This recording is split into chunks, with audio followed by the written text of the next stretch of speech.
کہ کون سا جرم ہے جو اس نے نہیں کیا.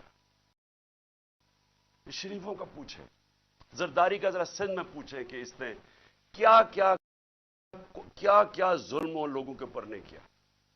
ان کو پیچھے سے جو اپنے آپ کو ملک کے محافظ کہتے ہیں اوپر مسلط کر دیا ہمارے. اور وہ کیا کر رہے ہیں آج؟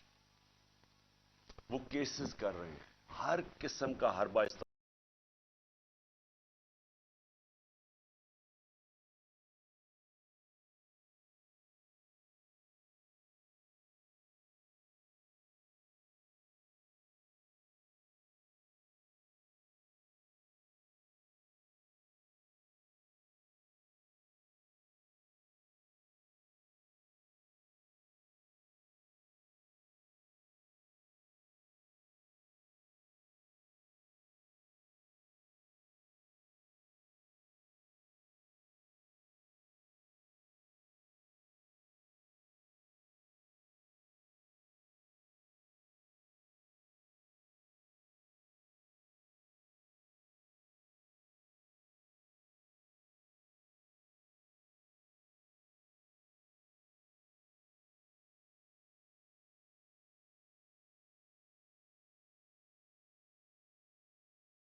کیا انسٹرکشنز ہیں؟ میں 5 بجے اپنی ریلی کینسل کر دیتا ہوں, کیونکہ مجھے پتا تھا کہ اگر اب یہ اشتعال دلوا رہے ہیں, کچھ بھی ہم کریں گے یہ مزید اور بگڑے گی.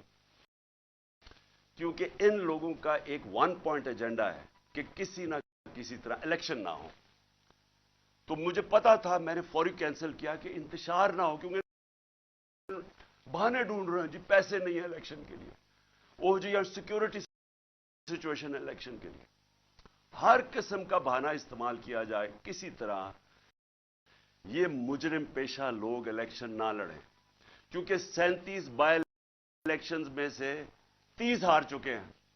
اس کے باوجود کہ پوری اسٹیبلشمنٹ کی مدد تھی ان کے ساتھ, الیکشن کمیشن کی مدد کر رہا تھا, اس سب کے باوجود یہ 30 الیکشن ہار گئے 37 میں سے. تو یہ تو بھاگ رہے ہیں الیکشن سے. جو آخری الیکشن ہوا ادھر تو کھل کے سب سامنے آ گئے. ہر قسم کی اور 40,000 سے ہار گئے. اس لیے ڈرے ہوئے تھے, ہمیں پتا تھا, اس لیے میں نے روک دیا. اگلے دن ہم نے کہا جی اگلے دن ہم کرتے ہیں. اگلے دن پھر پتا چلا جی نہیں جی آج پی ایس ایل کا میچ ہو رہا, آپ نہیں کر سکتے. چلو جی پھر ہم نے نہیں کی. ہم نے کہا چلا اگلے دن چلے جاتے ہیں. اس کے اگلے دن ہماری ریلی ہوتی ہے اور ماشاءاللہ بڑی لاہور کی پبلک, جس کا میں شکریہ ادا کرتا ہوں, بھرپور طریقے سے شرکت کرتی ہے اس میں. مجھے تب ہی شروع ہو گیا تھا کہ ان کو خوف آنا شروع ہو گیا. اور اس کے بعد یہ میرے گھر کے اوپر آپریشن شروع ہوتا ہے. اور میں آپ کو آپریشن اب بتاؤں کیا آپریشن تھا. ذرا آپ پہلے سمجھ لیں کہ یہ جو رینجرز آ گئے ہیں, 72 بند گاڑیاں میرے گھر, 3 طرف سے زمان پاک کے اوپر پولیس کی ہزاروں اٹیک کر رہے ہیں. تھا کیا ایشو یہ تھا کہ اسلام آباد کے ایک کچہری کے اندر میں نے ان کو یہ کہا تھا کہ یہاں سے کیس شفٹ کر دیں, کیونکہ حکومت کوئی سیکیورٹی مجھے نہیں دے رہی تھی. حکومت خود کہہ رہی ہے میری جان کو خطرہ ہے, مجھے پتہ ہے میری جان کو خطرہ ہے. جنہوں نے مجھے قتل کرنے کی کوشش کی وہ تو سارے اقتدار میں بیٹھے ہوئے ہیں. تو میں نے وہاں یہ کہا کہ یہ شفٹ کر دیں کیس, اور میں نے صرف حاضری لگانی تھی, وہاں کوئی ٹرائل نہیں ہونی تھی. میں نے صرف جا کے عدالت میں حاضری لگانی تھی. اس لیے میں نے ان کو کہا کہ یہ شفٹ کر دیں یہاں, کیونکہ وہ 2 دفعہ دہشت گردی کے اٹیک ہو چکے ہیں جدھر جج بھی شہید ہوئے اور وکلا بھی شہید ہوئے. تو پتہ ہے کہ وہاں کوئی بھی کسی کو اگر وہاں آپ چلے جائیں تو وہاں تو ڈیتھ ٹریپ ہے. تو صرف اس کے لیے میرے اوپر وارنٹ نکال دیے گئے, اور وارنٹ لے کے یہ یہاں پہنچ گئے. ایک میجسٹریٹ کے وارنٹ, اب یہ سنیں, یہ جو ساری فوج پہنچ گئی زمان پاک, ایک میجسٹریٹ کے وارنٹ تھے. یہ وارنٹ اس کے اوپر ثناء اللہ کے اوپر بھی نکلے ہوئے ہیں. اسے کیوں نہیں پکڑا ہے؟ وہ کہتے جی, پولیس والا کہتے جی ہمیں وہ ملتا ہی نہیں ہے, پتہ ہی نہیں کدھر ہے وہ. تو یہ ایسے نہیں آئے سارے. جو پھر یہاں زمان پاک میں ہوا, جس طرح کا حملہ کیا گیا نوزمان پاک, ٹیئر گیس, اتنی ٹیئر گیس کہ یہاں آپ اندازہ نہیں لگا سکتے کہ میں نے دکھایا کتنے شیلز مارے گھر کے اندر. واٹر کیننز لوگوں پہ ماری, وہ والی اصل گولیاں بھی چلائیں, کارتوس بھی چلائے, ربر بلٹس بھی چلائیں.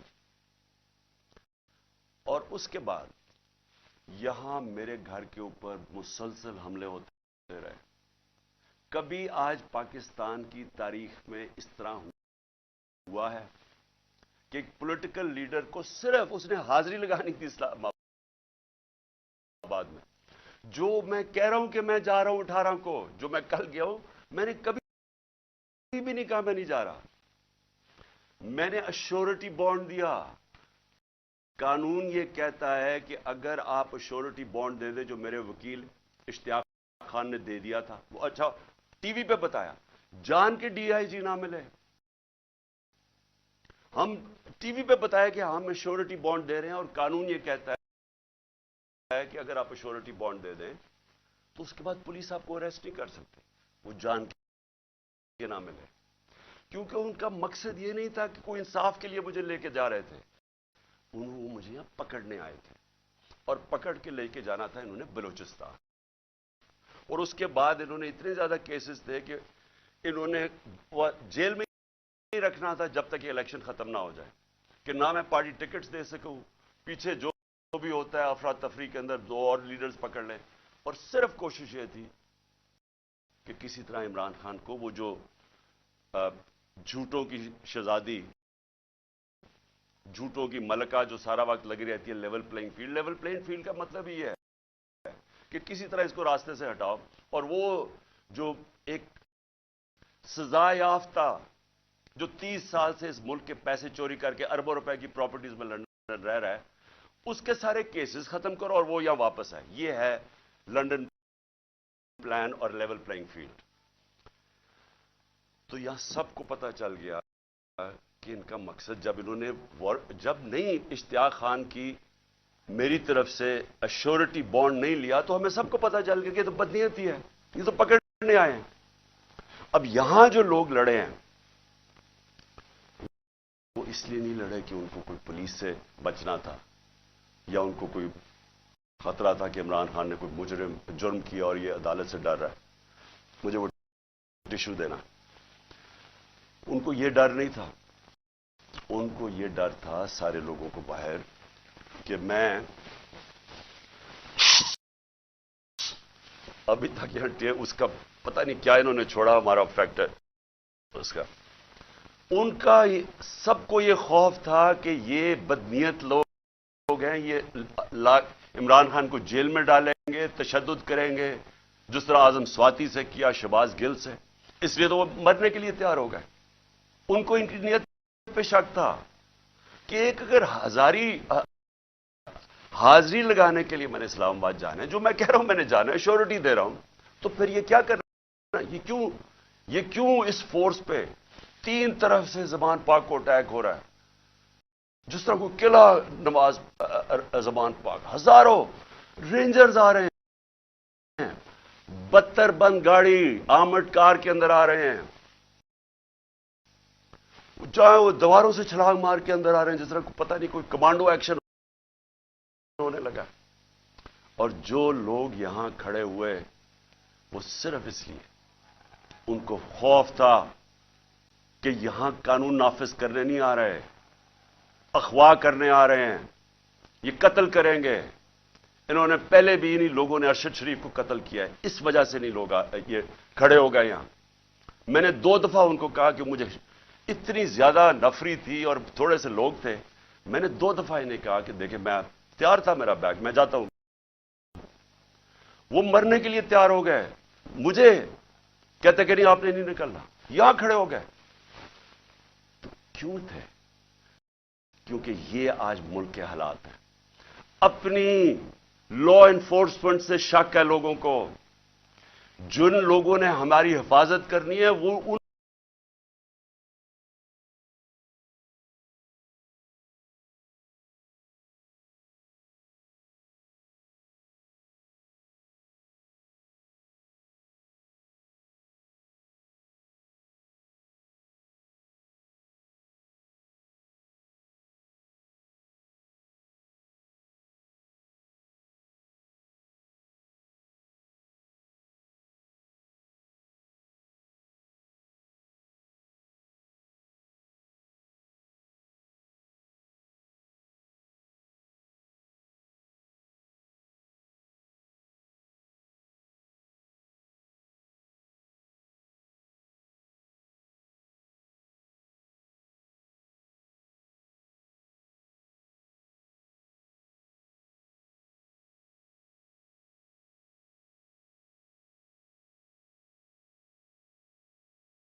جوڈیشل کمپلیکس میں میری حاضری تھی.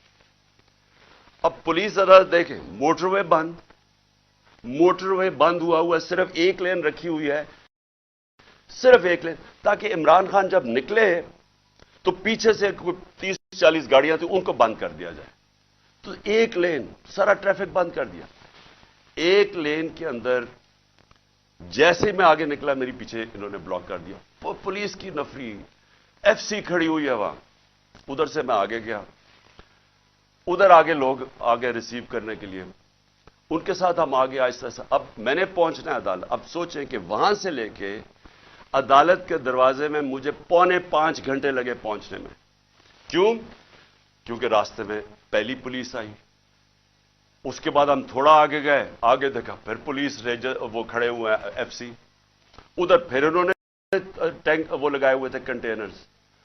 یعنی سارا اسلام آباد موٹر وے ایک آدمی کے لیے بند کیا ہوا کہ وہ کتنا بڑا مجرم آ رہا ہے اس قوم کا, حاضری لگانے صرف. ادھر جا کے ادھر سے نکلے، انہوں نے پھر بند کر دیا، جو بھی پیچھے لوگ تھے ان کو بند کر دیا۔